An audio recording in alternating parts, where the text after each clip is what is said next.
distinguished delegates, ladies and gentlemen. It is indeed a great pleasure as the President of the COP 11 to CBD to address you through this video at WGRI 5. This meeting is significant in the context of preparing for the midterm review of implementation of Strategic Plan for Biodiversity 2011 and 2020 and its 20 targets. They are all important. 10 years framework for action by all countries and stakeholders to save biodiversity and enhance its benefits for people has also been welcomed by the United Nations General Assembly as an overarching global framework. Its importance has also been reaffirmed in the Rio +20 outcomes. It is gratifying that this framework is being considered as the primary basis of action and implementation for the post-2015 development agenda and sustainable development goals.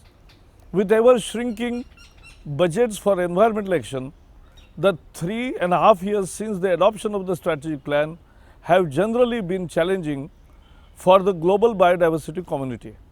However, there have been some very encouraging and positive actions as well during this period. For example, the momentum for ratification of the historic Nagoya Protocol on Access and Benefit Sharing (ABS), adopted by all parties in 2010, has accelerated. As President of COP 11, India has been proactively working with CBD Secretariat for early entry into force of this important legal instrument.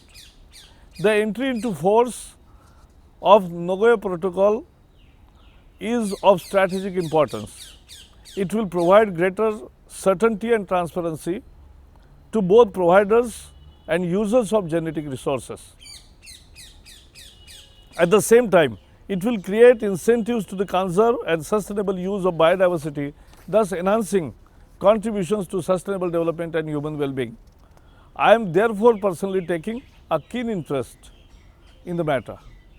With over 40 ratifications, I am optimistic that the requisite 50 ratifications would be received before 7 July as we have decided to have the first meeting of this protocol concurrently with COP 12.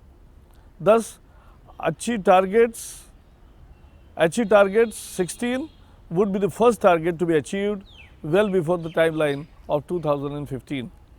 Next important issue to be deliberated this week is on the resources mobilization. The meaningful COP 11 decision to double the total biodiversity related international financial resources flow to developing countries by 2015 and at least maintaining these levels until 2020 was aimed towards addressing the huge gap in funding required for implementation of strategic plan. And I think this is very important. Unless the commitments are really observed, we can't see the real progress happening. Distinguished delegates, this is now the time to walk the talk and translate this into reality. I urge you to begin by agreeing to the final targets in this meeting.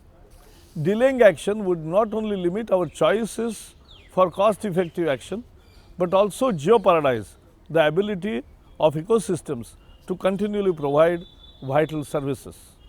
Poverty eradication is a cross-cutting issue of the strategic plan for biodiversity, and several Aichi targets are relevant to poverty eradication. The work of the CBD experts group on biodiversity and poverty eradication, both at Dehradun and later at Chennai in December 2013, is therefore very relevant, and the report of the group is there for you to consider in this meeting. I am confident that these initiatives would help the Environment Ministry to convince finance ministries to harness long-term benefits by investing in biodiversity conservation, because ultimately to convince finance ministries is not as easy as we say it. So the issue is we must forcefully present our case to the respective finance ministries. The strong belief that effective implementation of the NBSAPS offer enormous opportunities of managing ecosystems, further diversifying the economy, increase resource efficiency, and supporting the goals of poverty eradication and sustainable development. Dear friends, the work undertaken by you this week would have significant implications for the work of the convention as we prepare ourselves for the midterm review of progress in implementing the strategic plan for biodiversity at COP 12. Let me conclude by saying and quoting what Mahatma Gandhi has said, think of the smile on the face of the poor man that your actions can bring. Ultimately, this is all dedicated to the Mother Earth and to the poor of the world. I wish very successful outcomes in the WGRI 5 meeting during this week. Thank you.